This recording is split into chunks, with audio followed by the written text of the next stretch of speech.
You are now listening to the LANCESCURV Show, the boldest spot on internet radio. As I get older, we suffer as men of a number of different ailments. And these ailments tend to help us in life. My best friend, the one that my saving grace, was sugar diabetes. Sugar diabetes is the black man's best friend. Now you say the brother crazy as all get up. But in this day and age where everything that's smoking, these two-legged wonders, right, is switching and tempting, and that's all right. Because if I see sister looking good, you need to be looking good because the stomach is not the new titty. All right? It's not sexy. Like Eddie Murphy said, that's not sexy. All right? And wearing the little pants that show all your little print, that's not sexy. That's disrespecting you as a woman. I know it's a fad and it's a style and it's your body and all that good stuff like that. So when you get upset because the brother don't respect you, how about you get a flashback for when you didn't want to be respected? Because it's not an off and on switch. Respect is a 24/7 type of situation, and you get what you attract.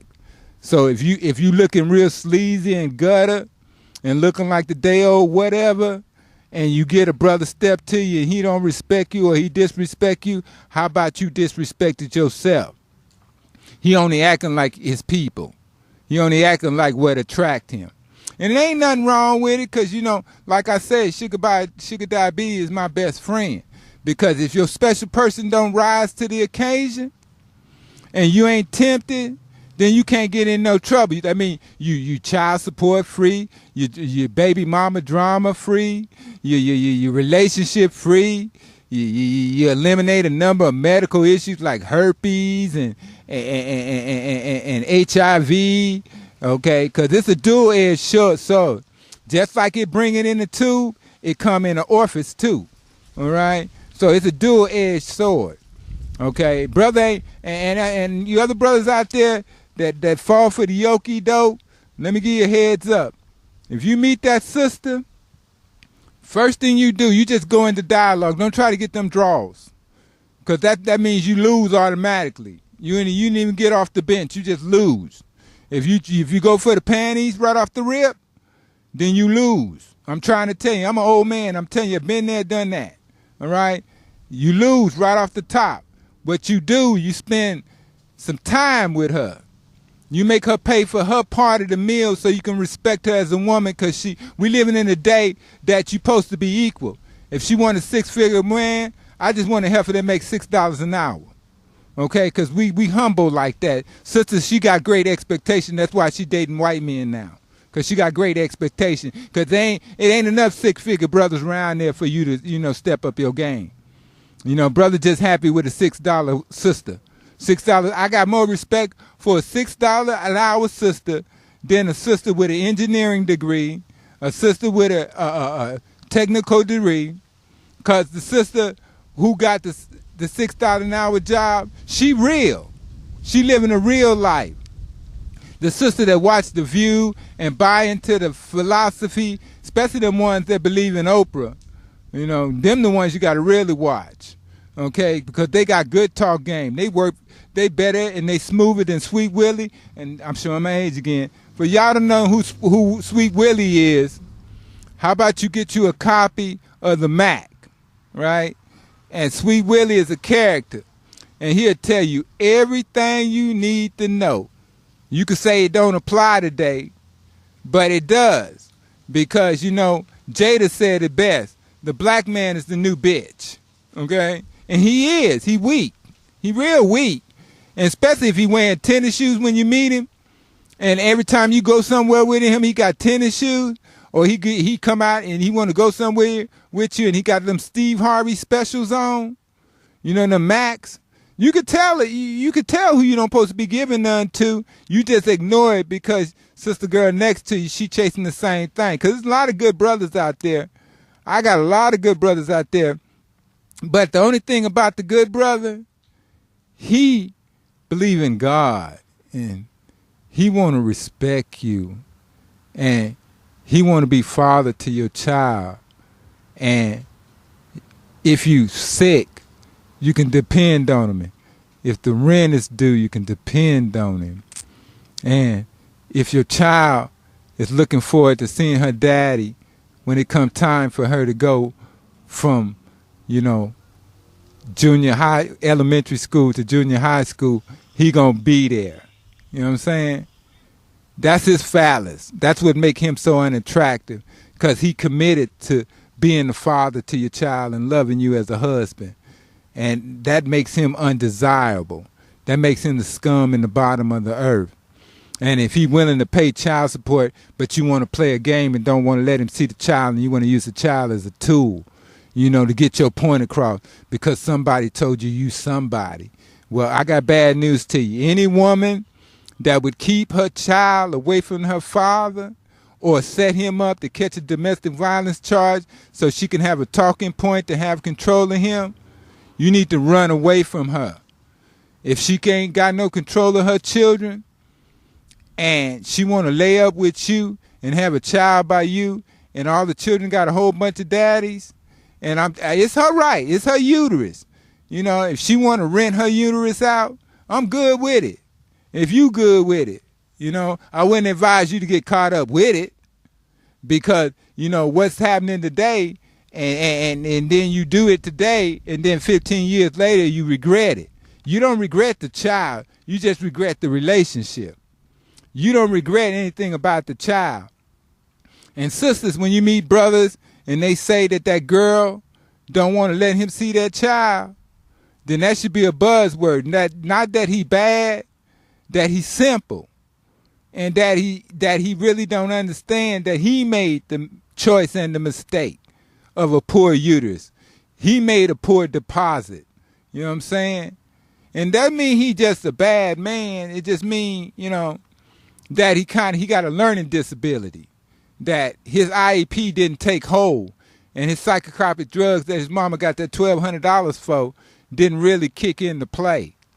Each and every day as a community advocate, I meet a wasteland of brothers who walking around. I got a nation of fatherless men. Now that's outrageous.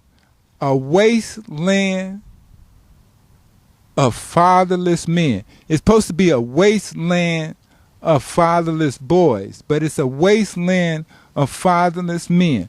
That's how confused they are. They going from boys to men, and they still confused. And if he walk around and he got a pocket full of money, you need to run away from him. If it ain't on a debit card or a credit card, or he can show you a W-2 or a 1040 form, or, and he can't show you his FICA and his credit score and all like that, even if he's down like 475, he got potential. All right? He got potential. Believe it or not, really. You clean that credit up, you get him out of that multimedia confusion about what's happening, and y'all stop chasing them BET chicks. You know what I'm saying? You don't want nothing that look like it's going to belong to BET. And you know what I'm saying? And sister girl, get out that TV and go walk. In the evening, if you take you a walk and exercise every day, it burn off a lot of frustration. And it help you lose a lot of weight. It's just, just a little thing to share with you, to help you along that path. But don't go for the yokie, though, just because they say it's supposed to be good. And please don't believe the stomach is the new titty, because it's not. I'm keeping it 100. I'm keeping it real. I know I ain't all to be all. I ain't got a PhD. I ain't got a master's. I ain't got all of that. And yeah, he just mad because he got. Oh, yeah, whatever. I got 2 beautiful daughters. I got one I know and one I dream every night, and I sleep endless nights to want to know, because I wanted to be a father. I had to pay the price because I wanted to be a responsible man, because it's a price to pay when you pick the wrong uterus to put your seed in. It's a price to pay, especially if you want to be a father. That's why them sisters is upset. They say, damn, he a good man, but he just a poor choice of character. He just don't really know what's good for him and what's bad for him. And I went through that stage too, because it's epidemic in the black community. If you see a good man with a raggedy woman, sister girl, I know it ain't right what I'm getting ready to tell you. You need to steal him away from her. And you need to call me, and I'm going to help you steal her away from him. I'm going to help you get that good man away from that trifling two-legged wonder. All right? Because she don't bring nothing but pestilence and pain to the table. She is the deciding factor whether or not we're going to have a decent community. And that's a shame that the sister don't have no say-so in the development of our community. But the more trifling you are, the more food stamps you get, the more projects you get, the more thongs you weigh, the bigger the butt you got, the more longer the weave you got. Half the ones that got weave ain't got no hair, period. It's cheaper to grow your own hair. I know it's a luxury. I know you get that weave because you ain't got time to comb your hair. And that's sad. So what you doing with your time that you ain't got time to comb your own hair? All right? All right? And I know I look like Dick Gregory. I know that. I know that. But ain't nothing wrong with what Dick Gregory say. Okay? Because I remember as a young man, the first book that he wrote was called Nigger. And I read, and it was mandatory reading within the Department of Education. And we were better men then than we are now. Okay? So reevaluate. We have an opportunity now, especially in the state of Florida. Ooh, state of Florida got it going on, and people don't even realize how we going it on. If you don't like Trump, good. I ain't too crazy for him anyway, but I voted for him anyway because I think with my pocket and not with my pecker. Okay? I'd rather think with my pocket than think with my pecker. All right? Because at least I can't pay no bills with my pecker because I got sugar diabetes and I can't step up to the game. Right? But I sure can handle things with my pocket, trust me, and got the credit score to prove it, right? So I'm telling you, you ain't got to like him, okay? You ain't got to hate the player, hate the message. And you ain't got to like the game, all right? Get the money. Go to charter schools. Take that voucher out of the public school system, which ain't nothing but a pimp game that you're crying about anyway. And they don't want you there anyway. They didn't have 400 years to show you that they don't want you there, and you still keep coming back. You just like that self-abuse. And start your own schools. Marcus Garvey told us a long time ago, get your own school. You don't like the way they treat you. All right, we have a prime opportunity right now to change the focus of our communities. Right? And all we got to do is, one, go to the church, and when they ask you for the 10%, you get that tithe and slip. You turn it over, and you write on the back of it, I owe you 10% of my time, and I'm going out in my community and going to work. Don't put no money in the collection plate. And any preacher that's upset because I told him not to pay the tithe, because it ain't going to God, it's going to you. It's an old joke in the black community, and a lot of y'all are too young to remember this joke, right? And how the joke go is that the preacher standing in front of the pulpit, and he get all the tithes and the offerings in the collection plate. And he's sitting there and he getting ready to bless the offering. And he go outside the box like most of them go because they go on a religious rant. I call it a religious rant. They say it's teaching, but it's a religious rant. And the joke go like this. The preacher say, God spoke to me and he told me that if I take this money and I toss it up in the air, and all the money that falls down in the circle with which I stay in, I get to keep. And all the money that falls outside the circle go toward his mission and his direction and his blessings and helping everybody else. And if you really think about it, he'll purposely throw that money up in the air that every dime of it will fall within that inner circle, and the crumbs from Lazarus' table will fall outside that circle. And they do that. And they'll anybody that tell you anything different and tell you need to pay your tithes, okay, that's an old pimp game. We've been paying tithes for what, 400 years? All right, how much you seen change from them tithes? Only thing you seen is that preachers got brand new Mercedes, and every time you turn around, he got to have an anniversary, and he got to go to this conference, and we got to have this women's revival. And sister girls can't preach in the pulpit because she outside the loop. And the deacon board got to decide whether or not they pay a power bill for a sister that's sitting there in the dark and can't feed her children. Tupac had did a special on Vibe once. And as a young man, I had an opportunity to hear the special that he did. And he was correct. If we stop building all these monuments to man, all these big old churches and these mega churches and buying them jets and limousines and so they can hang out, because that's what they doing. Don't think they be in there praying. That's what they told you, because if you stupid enough to believe that they spending all that time on their knees, then you boo-boo the fool. And I'll tell any preacher, and I call any preacher on the market that want to debate the issue, and they won't do it, and you can step to them, and they supposed to be very accessible. I like them preachers that sit up there, and they so powerful that if you go to them and you say, well, my mama was a mother of the church, and she wanted to be buried in the church, and would you give her and send her home to Jesus? No, I ain't going to do it. I'm that powerful. It's my church. If you listen real question, it's they church. And it ain't God's church. It ain't the congregation church. It's they church. You know what I'm saying? So take your tithes, and instead of giving them 10% of your earnings, how about you give your community 10% of your time? How about you take that degree, instead of taking up space on the wall and covering up them holes where them roaches is at, and use that degree for something other than the social toilet paper that it was meant for from the white man. And you go back in your community and you develop your community. That nurse who got that nursing degree, that CNA, who feel that she ain't got nothing to give because all she got is a CNA, you got more to give than that woman that got a nursing degree. Because at least I can use you to help my elderly. At least I can use you to help my veterans. At least I can use you to educate the next sister the importance of helping the elderly in the community and how they gave to you when you couldn't even stand up and feed your own damn self. All right? That brother who a plumber, who believed that he ain't really all to be all because they spend all the time on that brother to catch that football. You know? You more valuable to me than that nigga who chased that pigskin.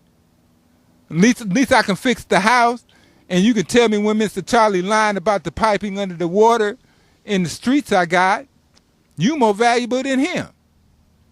Or how about the sister who spent all her life raising children in the projects? You more valuable than that sister who's the director of PAL and Head Start. At least I can get you to watch the children instead of pimping the children. You know, everybody got a special purpose. God made the black community a jigsaw puzzle. And if we could just take and put all the pieces together, we can be free of what you call the man that's killing your son and the individual who's slinging dope.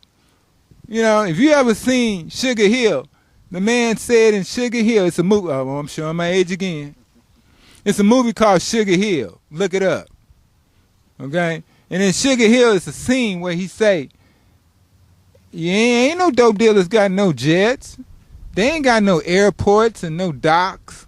They ain't got no helicopters. How you think the dope getting in here? Okay, they just the middleman.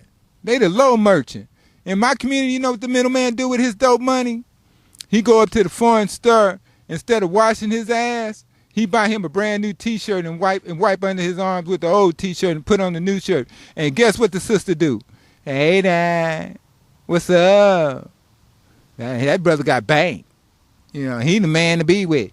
He ain't put no water between him and his environment, and she swear he the best thing smoking since hot dogs and pork and beans. And she all up in his grill because she got her a $5 hairdo where she bought $1.05 worth of cheap weave. She can't wear it but one time. And the next time you see that cheap weave, it'll be rolling down the street. And she swears she fine.